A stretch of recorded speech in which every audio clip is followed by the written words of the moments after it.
I was up early in the morning. I was lying in my bed, very tired and exhausted, but suddenly my phone started ringing.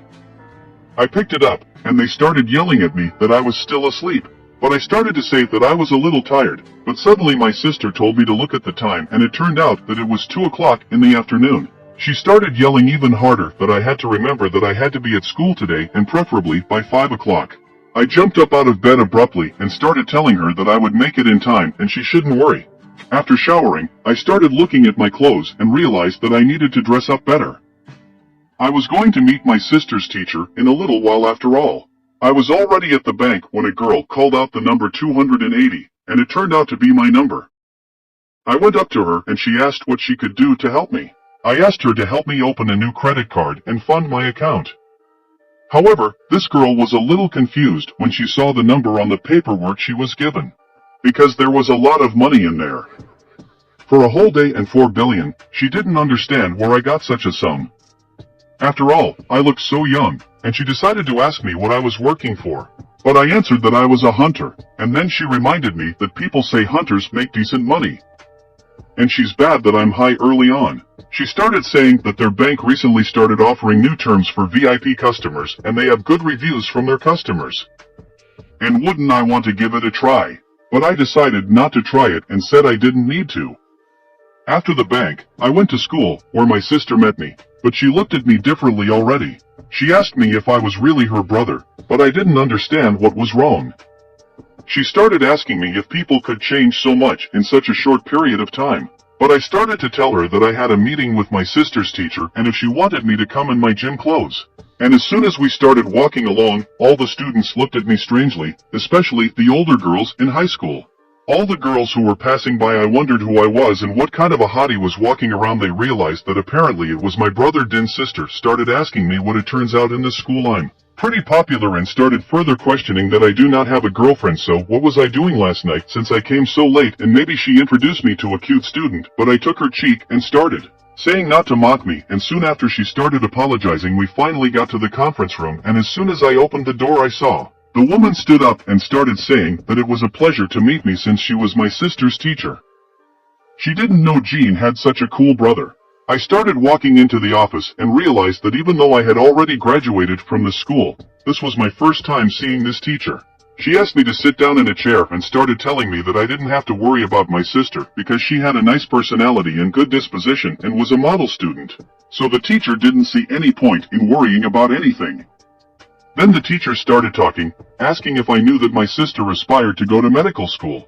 I replied that I knew because her grades were good and her academic record was also fine, so she could do well. However, I shouldn't put too much pressure on her. The teacher went on to say that she had heard that I was working as a hunter.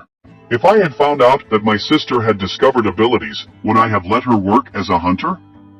Of course not. The teacher sighed and said, as I expected, because the reason she's been asking about this lately is because there's a student who's trying to quit school after going through the awakening, and now that student doesn't attend school at all. And if this continues, the school will have no choice but to accept into the worlds. And even if someone becomes a hunter, does that prevent them from getting a diploma? Since the teacher doesn't know much about hunters, she decided to ask me. But I interrupted the teacher and asked what rank this student got. She replied that she had heard that it was the lowest rank. I began to realize that this student would die sooner or later. The teacher asked me if there was anything I could do for her. After all, this student happens to be a friend of my sister's. So I asked permission to talk to her so that she could at least get ready to graduate. When the teacher said it was a student named Han Song, I knew who she was talking about. A little later, when I finished talking to the teacher, I had already gone outside and realized that, after all, Korea is really small. And when I saw this girl, I immediately thought it was her. But when she saw me, she didn't understand why I was here. I remember this girl telling me that even children are allowed to go on raids. If you wake up as a child, there's no law against going on raids. And when I met her outside the school, she didn't understand what happened. After all, the hunter her teacher wanted her to meet was me. Taking my phone out of my pocket, I showed her a picture of my sister and asked her, "You two are friends, aren't you?" When she saw that picture, she realized that maybe I was Jean's brother. One day she visited me in the hospital with her, but she didn't see my face. She started asking me if I was Jean's brother. Then it became clear why I knew her teacher. But I answered that we didn't know each other at all. This girl started to say that she didn't know what her teacher had told me, but that she wasn't planning on going back to school and wasn't going to give up hunting. However, I convinced her and asked her that she is. After all, any rank hunter and normal attacks don't work on monsters. She needs magical weapons. If she ends up buying a weapon, it will wear out quickly and she will have to buy a new one. That kind of business doesn't make money, so she plans to fight with her bare hands. I asked her this question, and she shouldn't even dream of becoming a full-time hunter just because she got some money from our raids. She started asking me to stop lecturing her. This is where I didn't realize she was pretty persistent, and I told her that I was the same way, and she shouldn't worry, because I wasn't going to convince her to quit hunting. After all, it's hard to accept reality until you see the cold and cruel world with your own eyes. She asked me why I was here, and I told her that there was a plane coming in without business at the airport at the time, and a man from Korea came out of it. The atmosphere there was a little different from that of the United States. He visited South Korea earlier than he expected, but suddenly the guy with the glasses heard the voice of a man approaching him. As soon as he turned around, he saw an old acquaintance and asked him what the Korean Hunters Guild was doing here. The other man replied that the hunters, the essence of oversight, had come to meet and observe the S-ranked hunters who had arrived in Korea. At one point a man with glasses approached and began to say that he still worked for that old geezer chairman. If it had been him, he would have cut off his left hand and made sure he could do nothing without his right, and taken over everything. A man from the Hunters Guild asked how long he planned to stay here. The other guy said he wasn't going to stay long in Korea and would return as soon as business was done here. But the Korean Guild guy asked the businessman who left his homeland but came here from the United States, and whether it was related to Hunter Sung Jin-woo and Hunter Jin-ho. Suddenly the other guy realized that, as expected of the department member, he was asking what he already knew, and immediately he turned around to ask if he could stop him.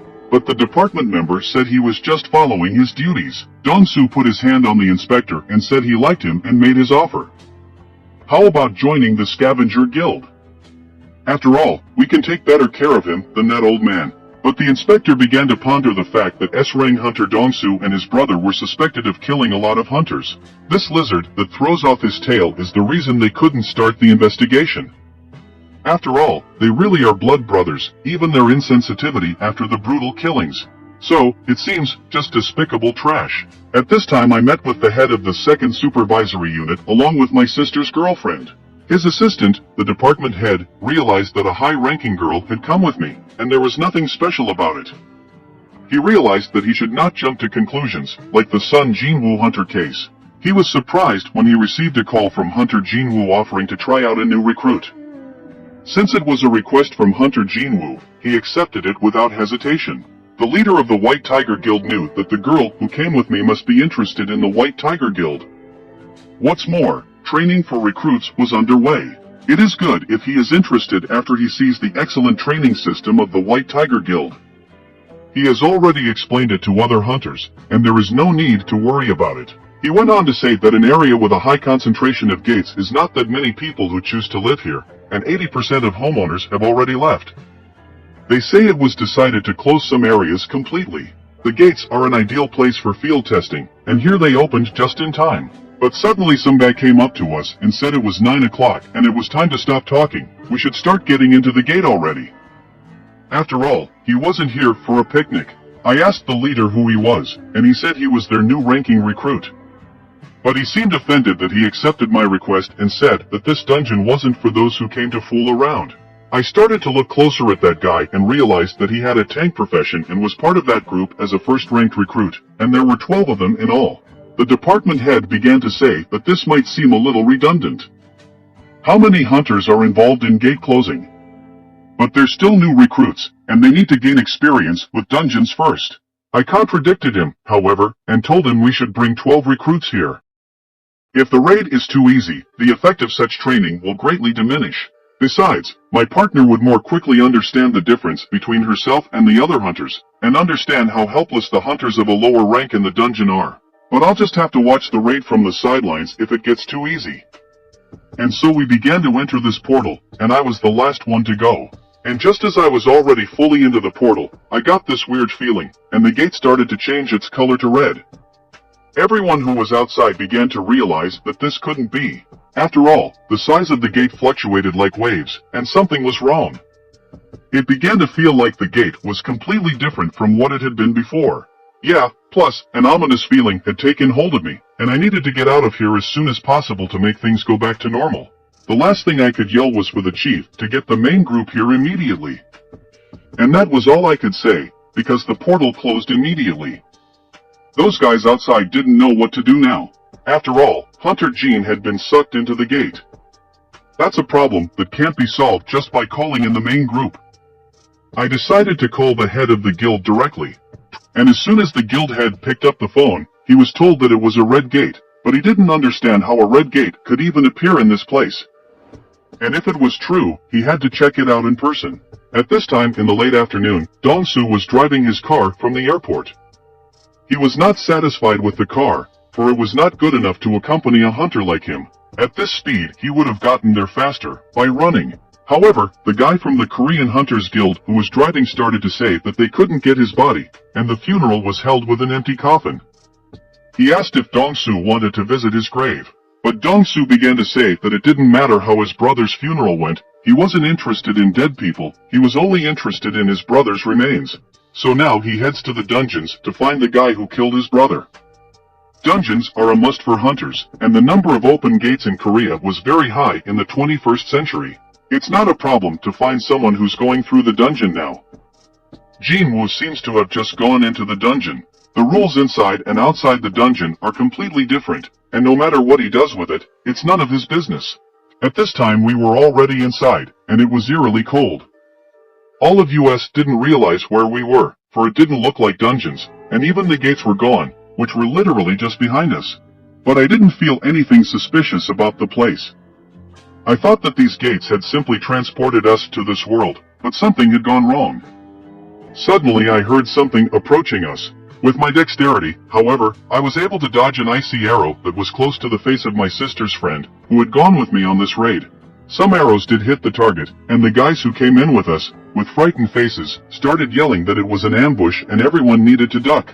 But I noticed that there were snow elves visible in a tree not far from us.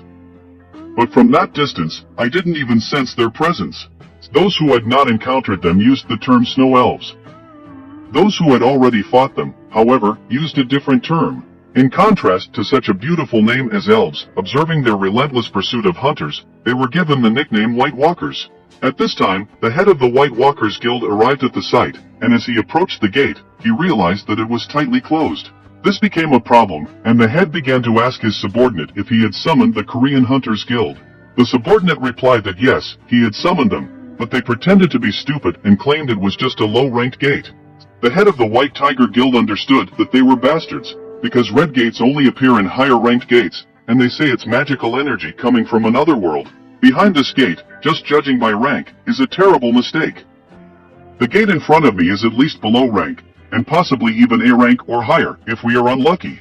But I asked the leader if they should measure the gate with their magical energy meter. He replied that magical energy, and in their current state they could not figure out the rank of these gates. The head of our guild asked how many people were inside, but the subordinate replied that 12 people went in there. The head asked how many of them were high-ranked hunters, but heard that there was only one A-rank hunter as captain and 7 ranked hunters. They don't know if the recruits who went in there will be okay. Because gates can be either A rank or B rank, and the chapter rules out the possibility of an S rank gate that could lead to a national emergency. And even if it is an A rank gate, it requires at least 3 A rank hunters. But if it is an A rank gate, it requires at least 1 S rank hunter. So if it's an A rank gate, everyone inside can be considered dead already. And if they're lucky, maybe 2 or 3 B rank hunters will come back alive. But the subordinates began to say that there were actually 2 more people inside who weren't part of our guild, and 1 hunter he'd recently looked up to. And the head began to ask what rank this hunter might be, A or B. But the subordinate began to turn his head, which meant that there was an S rank hunter inside. I heard on the head that he was A rank, but I was in this forest at the time and saw the guys who came after me die from the arrows of the White Walkers. I realized they were observant. They managed to find the 2 weakest hunters in our group. If this had happened a couple of months ago, that arrow would have gotten me, but I figured I'd kill them with my own hands. But suddenly the guy in the big outfit, who was thought to be a tank, started saying that it looked like they were greeting us with these actions, and he wasn't sure how many of us understood the situation we were in. But inside the red gate we can't go back until we're all dead or not, dungeons lie hidden. The girl who came with me began to ask me what the red gate was. I began to explain to her that it was a special gate that connected us to another world, and once we went in, the gate completely closed, and no one else could come to our aid. It's a place from which we can't get out until we kill the boss or until the dungeon itself opens. In other words, we're stuck. At the same moment, that guy started to introduce himself as a top-ranked hunter, and his name is Kim Chul. He went on to say that now we all know that this is the Red Gate, and he will take responsibility for our survival. He began to say that he doesn't claim that all of us will be able to return alive, and we can't wait countless months for the dungeon to open on its own. And there is no guarantee that we will survive. A Red Gate veteran is no less dangerous in a place like this. How difficult it will be to lead a large group of people, so we must form and lead a squad to clear the dungeon. If we stay here, we will either die of cold or be ambushed. And even if no one wants to go clearing the dungeon with him, he'll go alone, and of course the question was who wanted to join him. Some of the guys immediately expressed a desire to go with him. I looked at the whole thing and realized why they agreed. After all, they would have a better chance of survival by teaming up with a hunter of that rank. But suddenly Kim pushed one of the hunters away and started saying that he was sorry, but he would not take someone of rank C or lower into his ranks. After all, one day spent in the Red Gate is only an hour outside, and at worst it will be countless months before the boss is killed or the dungeon is opened. In such a situation, he can't take a dead weight with him, and everyone he's turned down shouldn't turn around like that. If they think they are strong, they should ensure their survival as long as we put down the boss and they can return safely. But suddenly the girl interrupted that big guy and started talking. But that big guy smiled wryly when she changed direction, for she changed sideways instead of staying with the rank stupidity. And let her do as she pleased. Suddenly there was an empty seat, and the big guy began to say that he would take another person with him. At this point the girl walked past me and began to say that Kim hadn't noticed the arrows coming. I was able to spot them. She asked me why I wasn't an E-Rang. At the entrance, in front of the gate, the subordinate of the head of the White Tiger began to talk to him about how, in order to gain the hunter's trust, he was keeping his wife's information a secret. He was sure, however, that he had awakened the head. The one who heard this asked the subordinate if he was sure or if it was just a joke. But the subordinate still could not get a definite answer, at which point the head realized that the only person he could rely on was Big Guy Kim. The subordinate, however, remained puzzled. After all, if the master had met the hunter Sung Jinwoo, he would have seen for himself and would have understood everything. At the same time, the head of the first supervisory department began to say that Kim shouldn't have any problems, because his training results are very impressive. He doesn't lag behind the members of the main White Tiger attack squad in strength. The head thought to himself that this guy Kim, he's not one to be easily ignored, even among the high-ranking hunters. And with a man like that as raid captain, they should be strong enough to clear the dungeon. But suddenly some other guy came up and started saying that if he heard everything right about what was being whispered here, he rang hunters who may have been overawakened. Our Kim is much better than some hunter with no basic knowledge. At the chapter helper said we'll see who seems to be right. Yes, they'll be back, but suddenly their conversation was interrupted by the sound of a car pulling up to them, and the guy who was getting out of the car started asking what happened here. Dong-sun came out of the car and started saying that he had heard about the rank gates. Did they really end up here? Why is the precious master of the White Tiger Guild here? But as soon as the head of the White Tiger saw this guy, he started to get angry. He did not understand why this man, a scavenger guild hunter, had come here. The head of the White Tiger began to ask him why he was in Korea, but Hunter Dong-sun began to say that he had stopped by to take care of some business, but he didn't expect to see the head of the White Tiger Guild here. It turned out that Korea was really small, but the head of the White Tiger began to get angry and his strength began to show. He already began to say with a serious face that he should just answer the question of why the man who should be in the United States is back in Korea and doing his business in the White Tiger Guild territory. But Dong-sun also wants to ask something, why this lousy hunter joined the White Tiger Guild and what they were thinking when they hired him. He says this about the hunter Jinwoo. And once the head of the White Tiger heard that, he couldn't understand how the S-Rang hunter was related to Jinwoo. Dong-sun went up to the gate, and when he touched it, he did not immediately realize that it was a red gate. But at this time I asked the girl who came up to me how she could be so calm about recruits, and she said that the first thing they learn is inside the dungeon, where anything can happen. This was especially true of Kim Chol, who received special instruction. He was honored to join the main attack group. At the same time, we started splitting into groups. One went down the path and the other went into the woods. And as soon as the other group approached us at the end, they wished us luck, and I told them that I would wish them luck too, but already in the woods. At that time a girl came up to me and asked if I was going to answer her question. But I was thinking only of myself, and the girl, looking at me, realized that I, at least, had a high rank, or maybe even a C rank. After all, I looked pretty strong, but at that time the other group noticed a trail of some big paws in the trees. I didn't realize what was inside the woods where we were headed.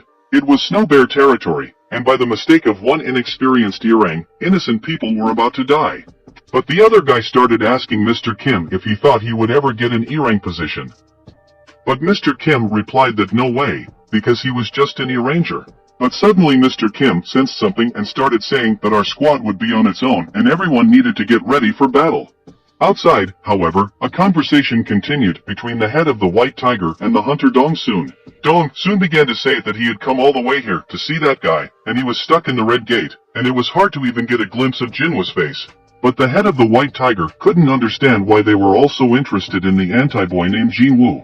At this time, the big snow bear was fighting against the captain, and it seemed that the battle was on equal footing. But the captain began to attack harder, causing the big paw of the snow bear to be turned the other way. The captain continued to beat him with his big axe.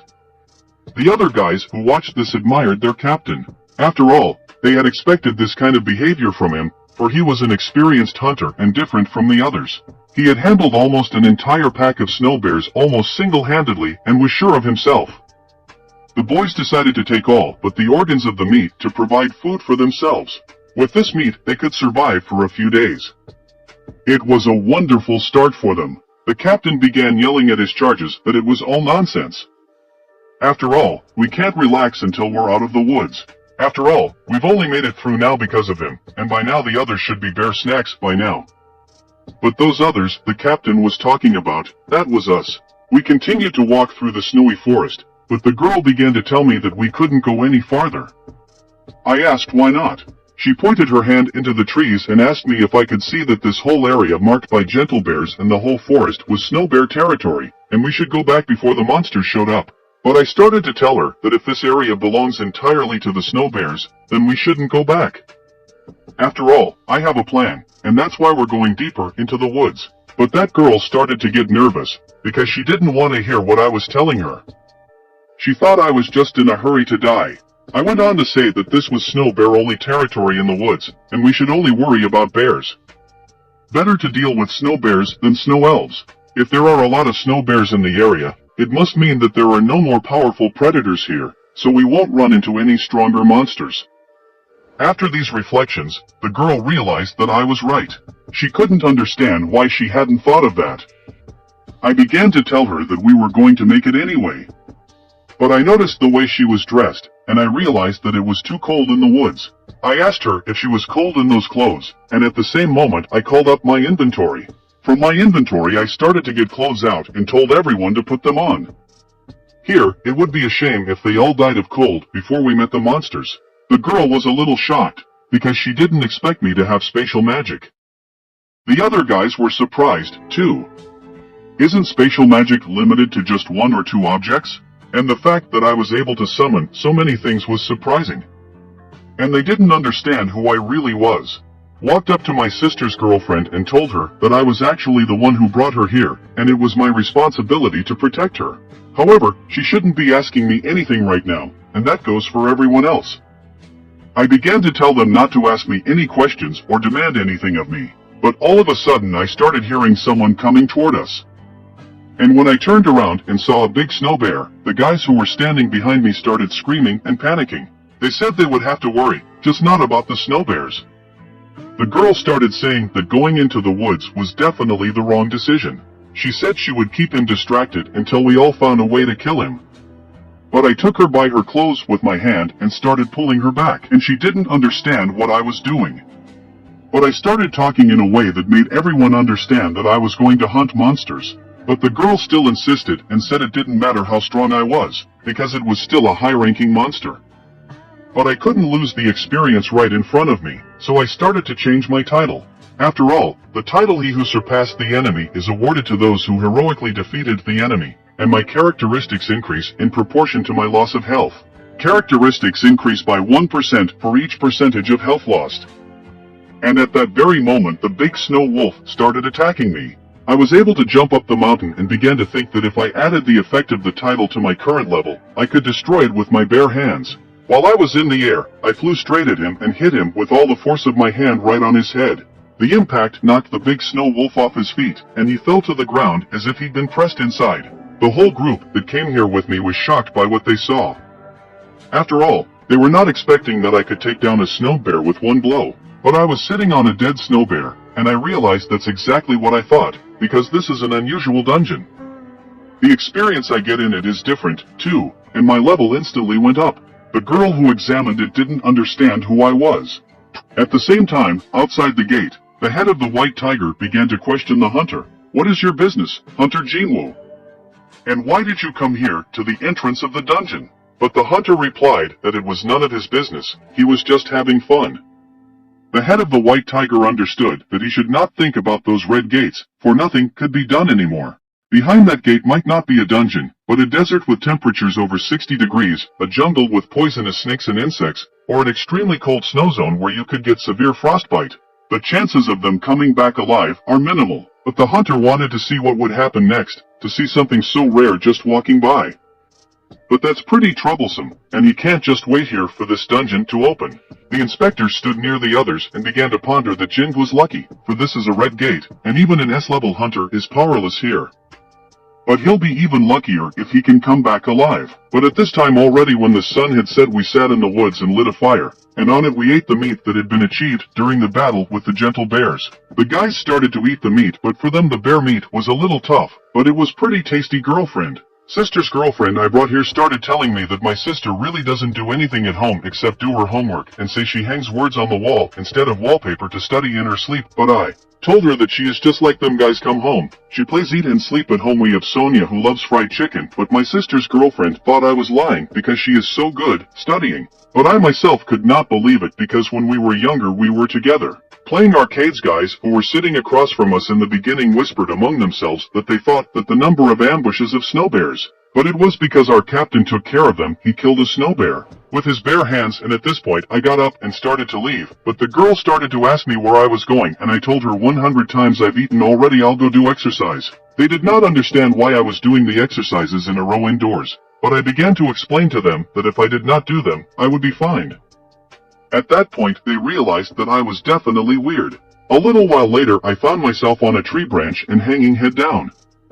I started doing abs exercises, but that quickly bored me, as I couldn't afford to fall behind the group and end up in the penalty area. So I decided that when I warmed up, it was time to go hunting. I didn't get much farther away, at which point a bunch of awful snow bears started advancing toward me from some black portal. I stood in front of them, but the question arose, will my shadow soldiers be enough for all of them? And as soon as I said the word rise, a terrifying shadow appeared behind me, from which my soldiers began to emerge. It felt as if there was complete darkness around me, so deep and black that no one who looked could see further than 10 meters from my shadow. Little by little my shadow soldiers began to appear. They were so black that the white snow disappeared against them, and I began to tell them, but they had already understood their first assignment, so I would not explain anything else. They will understand themselves how to act in this situation. My whole black army was behind me, and they were ready to fight for me and for me not to fall. I was in the very front lines, with my General Igris behind me, and behind him was the rest of the army I could muster. At last, the battle had begun. Those snow bears, as if they were the real ones, went at me when they saw my entire army. But at the same moment, my shadow soldiers rushed into battle, too. My shadow soldiers began slashing the snow bears in different directions, though some of them died. However, my soldiers were much stronger than them and fought mercilessly. My army also had some incredibly powerful guys, mages who stood behind everyone else. They had powerful fire spells, and the soldiers had fast regeneration. All of my shadow soldiers exceeded my expectations. Their regeneration was almost comparable to immortality, though it required a huge amount of mana. At this time I heard something approaching us, and I looked up. I saw a large snow bear and realized that the leader I had been waiting for had finally arrived. I realized there was no way they could handle it, and my magic had already dried up. The shadow soldiers could no longer regenerate due to lack of mana. That's when I made the decision that it was time for my commander-in-chief to act. I ordered Igris to head out and destroy the leader of the snow bears, and he in turn began to walk in slow steps, and then ran sharply toward the snow bear. He began to crumble it in different directions with his big sword. This made the snow bear begin to bleed and scream at the top of his voice. He roared throughout the forest as Igris cut off his big paw. They continued to fight, and the snow bear wanted to put up some kind of resistance, but in the end he failed, for my commander-in-chief was very agile and had incredible strength. He slashed the snow bear every time it came near him. I kept watching as my commander-in-chief started running behind the snow bear's back and slashing his legs, causing the lower bear to be unable to stand on his big hind legs. However, the commander-in-chief then slowly went around him and began to slash him with his big sword. Eventually, Igris decided to end this battle. He swung his big, sharp sword, cutting off the head of this big snow bear. I saw my commander-in-chief turn around and start walking toward me, with the snow bear's head in his hands. I realized that I wouldn't have had a chance if Igris hadn't used his sword then. With my current level we are on equal footing, but that was just me thinking that. In fact, when Igris threw off my snow bear head and kneeled down, I knew he was stronger than me. After that, I told him that he had done a good job, and it was time for me to turn the snow bear into my shadow soldier. I successfully extracted the shadow, and a shadow began to emerge from the big snow bear that would obey me specifically. And so he appeared, and from behind the snow bear, the other bears were appearing, destroying my shadow army. I looked at the leader of the bears and realized that I and my army were now much stronger than before. At the same time outside, the white tiger head began to ask about his subordinates. How long has it been since they entered this dungeon? His subordinates replied that it had been about 3 hours, but inside it had already been 3 days. They wondered how many were still alive. But the head of the white tiger began to tell them to give up any hope of a normal environment beyond the red gate and the scorching sun, the endless clinging poisonous bedbugs, or the northern stream. Of course, the weak will be the first to die. And even if one were to adapt to the conditions of that world, one must provide food in addition. They could try to eat monster meat, but these gates are too high for low-ranked hunters, and hunters of rank and below are likely dead. And as soon as Dong Song heard this, he realized that Jinwoo must be dead, and he was probably just wasting his time. But suddenly he began to say that the head claims that Jinwoo is not a member of the White Tiger. As he found himself there, a subordinate of the head began to say that he was an old acquaintance of his. He asked permission to take part in the raid, but did so early and reluctantly. The head agreed and brought him in, though he realized that his subordinate was trying to cover for Jinwoo the hunter. So giving him away became problematic. Besides, foreign S-rank hunter Huang Dongsu knows of the existence of this A-rank. Huang Dongsu decided to say that there was nothing more he could do in that case. He very quickly approached the subordinate of the head, took him by the throat, and lifted him into the air. Huang Dongsu began to say that he has always had a knack for dealing with difficult situations. He feels that there is something suspicious here, and he must tell him the truth about what he is hiding. But at that very moment, the head of the White Tiger got really angry and told him to take his hands off his ward. Huang Dongsu starts smiling and says that he's ordering someone who's acting like he's the boss. The head of the White Tiger did not understand what he was talking about at this moment. Their aura began to increase, as if something glowing was flying near them. Everyone else knew that if this continued, these two would make an unreal disturbance here that would make everyone sick. But in the meantime, outside the gate, the captain was sighing cold air. His weapons were shattered and his shield shattered in two. He stood, utterly scarred, but in front of him was an even more terrible monster who had done all this to him. And so the captain realized that all his efforts had been futile and he had lost. For the monsters that attacked them began to drag and break everything in their path, destroying almost his entire group. It was no use to the hunter, who had even undergone special training to get to the elite. However, he had lost and could not accept it. But suddenly the captain heard the sound of a bow shot, and an icy arrow flew straight at his associate, who was standing behind him. He looked up and saw the snowy white walkers coming at him. These walkers came right behind Bigfoot.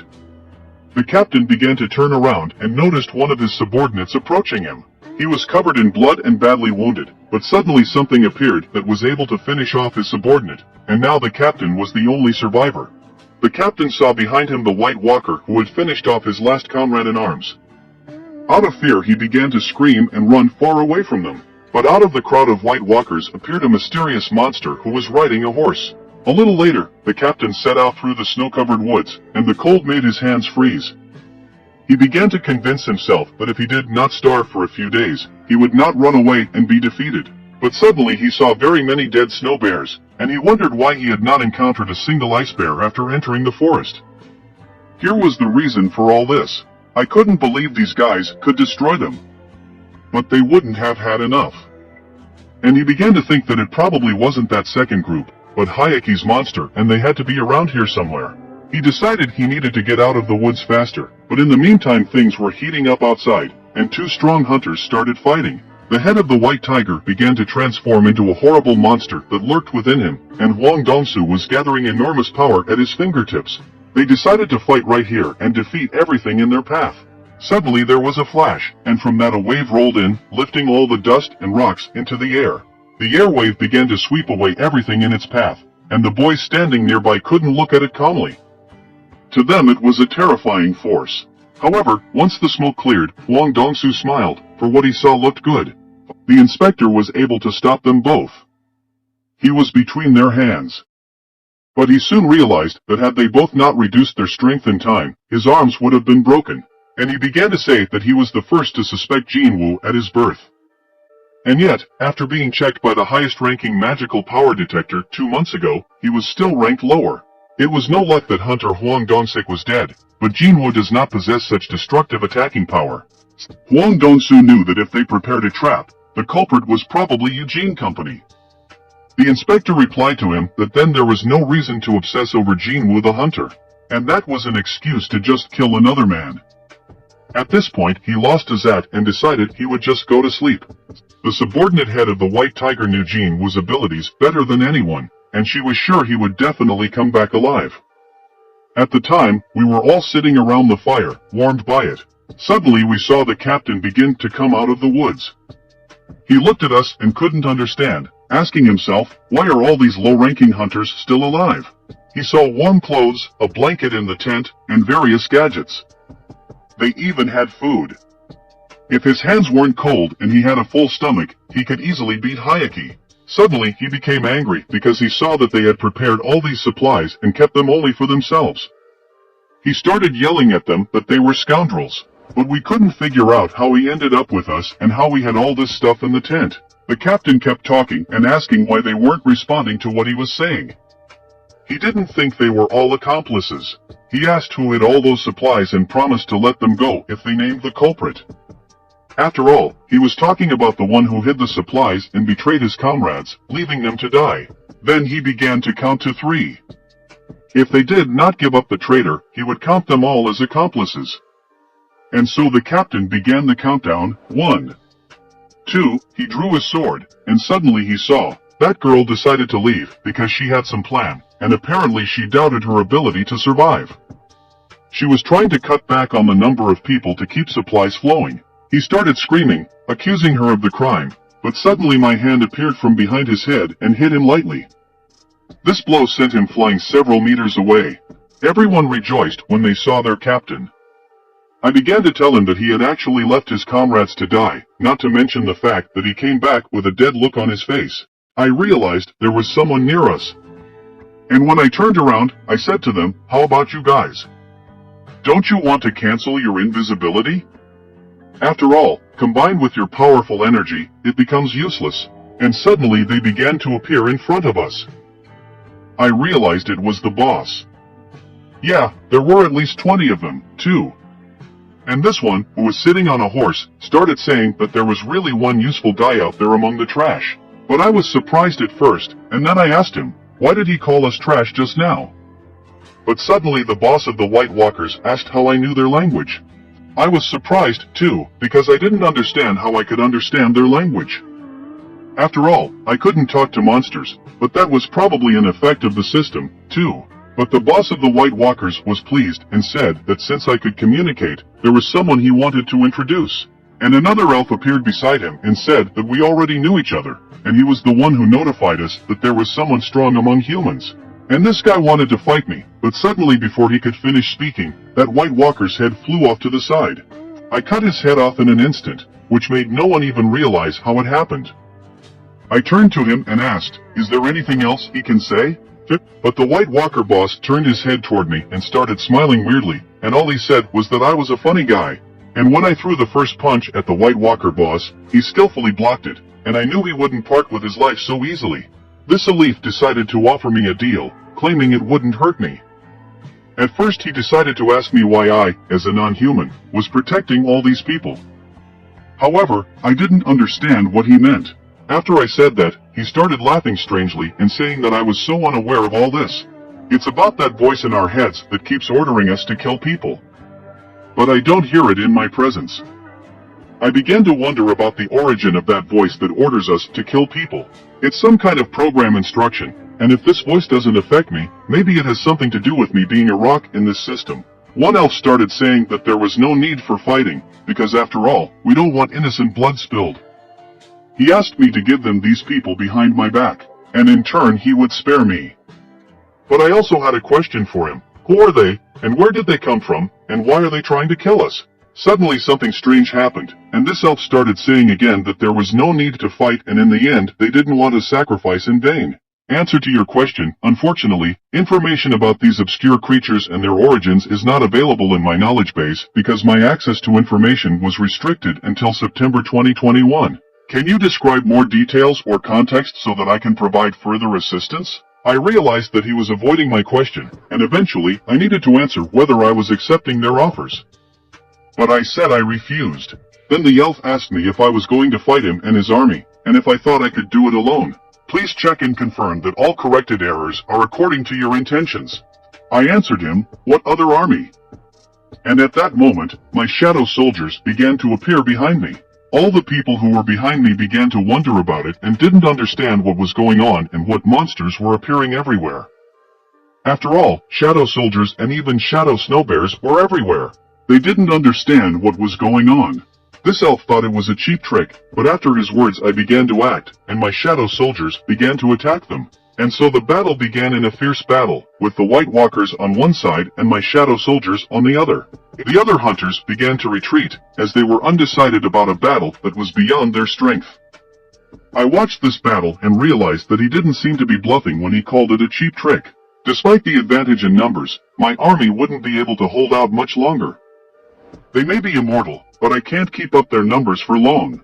From the moment I pumped them, they should have overpowered the elves, but the problem was the boss. That problem was enough to know how strong he was. And even if I teamed up with Igris, it still wouldn't be easy. An ordinary soldier won't do here, and I need a stronger shadow. The boss elf began to say that his name was Barrick, and asked what my name was. I answered that my name was Sun Jinwoo. I stepped on the captain's sword and thus started running towards the boss to attack him. This caused his sword to swing right back at the captain's sword. I jumped up and wanted to strike this boss elf, but he successfully dodged my attack. I kept attacking him, and my blade moved from one hand to the other, but this elf still blocked all my attacks, and in the end, he kicked me with his foot, sending me flying to the side. I immediately got to my feet and heard him say that he hadn't been this excited in a long time. At that moment my attention was diverted by a mage, who used his magical power to create an explosion that occurred behind the elf. Thanks to the mage I had some time, and now I had to make my plan a reality. At this time, the captain was beginning to come to his senses and get to his feet. He was pondering exactly what had happened. Then he heard my voice when I hit him, and it made him angry. He took his sword and said he was going to kill me. After the explosion, I looked at the fire and knew that it wouldn't just go out. I ordered this alpha to stop wasting my time and come out to me with a horrible grin. He started to run at me and tell me that was all my soldiers could do. But I stood my ground, for I had a plan. And at that moment the captain ran at me, and behind me he ran and tried to kill me. This boss elf realized that he didn't seem to be the only one who wanted my head. But I knew this could happen, and at that very moment I called for my commander-in-chief, who was behind me, and he showed up just in time. For the captain was already ready to kill me. Igris blocked his blow and ended up killing the captain. I stood all in the shadows and knew this would happen. The captain was bleeding all over, the veteran was very badly wounded, and at the same moment the captain realized that I had planned everything beforehand. For I had planned his destruction from the beginning, and eventually the captain began to lose his strength, and then died. The elf boss wondered what would happen, for he could see that nothing had changed. But at that moment I ordered the captain, who was dead, to rise up behind me. Finally, I was able to get rid of the shadow, and I have a new, very strong partner. He is much bigger than before, and he is much stronger now. Now I have to choose a name for him. After much deliberation I decided to call him Iron, the new knight in my ranks. Then he started telling me to stop, because I don't think this guy could stop him on his own. But I didn't think so. I ordered Iron Man to use his shouting skill. At this point, the dungeon boss began to flinch. The elf started screaming that another strange guy had appeared and that he was going to start with him. The boss began to attack Iron, but he managed to block his attacks with his large and strong shield. And when Iron struck, the boss was able to dodge it. At this speed he could not hit him, because Iron was big, but very slow. However, the boss didn't know that there were 3 of us here, and that the 3 of us could definitely take him down. My group was watching everything that was going on. They were surprised and didn't understand how all the hunters were fighting. After all, they had never seen a real fight between monsters before, never heard or seen anything like it. It seemed to them that they were seeing a dream. Igris lunged at him with his sword. But at that moment I was behind the chieftain and was able to wound him. So I applied the effects of paralysis and bleeding. Even if he could have dodged a fatal blow in that situation, he wouldn't have been able to handle the 3 of us. After a few wounds, the dungeon boss calmed down a bit and began to tell us in a calm tone that we were a bunch of scumbags. At this point my opponent's resistance was too high, and the effect of my attack was deflected. I knew he was in no position to say such things, so I asked him if I could examine his condition. When he turned around, I saw that all of his soldiers had been destroyed by my shadow monsters. I didn't think that was all his soldiers were capable of. The dungeon leader was angry that I had destroyed all of his soldiers, and immediately rushed into battle because he knew that if he could destroy me, he would get rid of all of my shadow soldiers. However, as soon as I saw him running toward me, I threw my blade at him. But the chief was puzzled by this action and started laughing, saying that I was throwing my weapon like an idiot. But he didn't know that I had a skill that allowed me to speed up a flying blade several times. And once the dagger accelerated, I was able to penetrate his defenses. At that moment Iron was able to sneak up and grab me. And while the boss had nowhere to run, my mages behind me began casting a fire spell. When the Big Bang exploded, only a shadow was left where Iron was standing and holding the boss. The boss came out of that shadow and started screaming that we were all children and that he was going to kill us all. The dungeon boss was terribly angry and was already ready to attack us. But at some point a wound appeared on his side, and thanks to my invisibility I was right next to him. I gave him a crushing blow with my blade, which he definitely didn't expect, and that was the end of it. But the boss couldn't just give up. He rushed toward me, holding my hand. Iron was at his back again and dealt him a crushing blow, which happened exactly as I had predicted. It was over, and the boss was destroyed. At last we can breathe. I finally managed to defeat the dungeon boss and my level went up.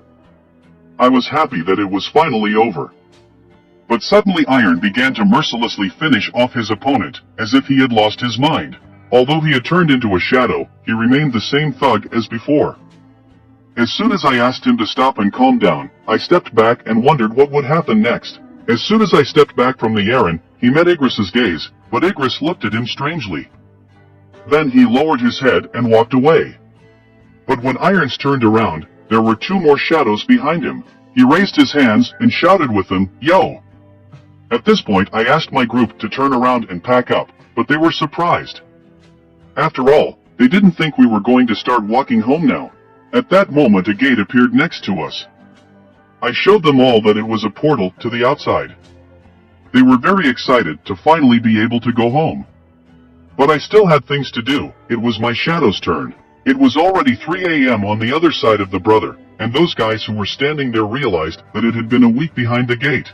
The head subordinate said that they could stay here, and that the head should go home first. But the head replied that the guild members were confined inside, and how could he go home to rest? We must at least wait until morning and then think. But at the same moment the red gate began to change its color. As soon as the gate opened, the dungeon was cleared and people began to come out of there. One of the guild guys began to rejoice that Kim had made it. As the hunters began to come out, the guys who had been standing the whole time began to shout that they had survived. After them, the last one who was there came out. That was me. One of the head's subordinates rejoiced, for he thought so.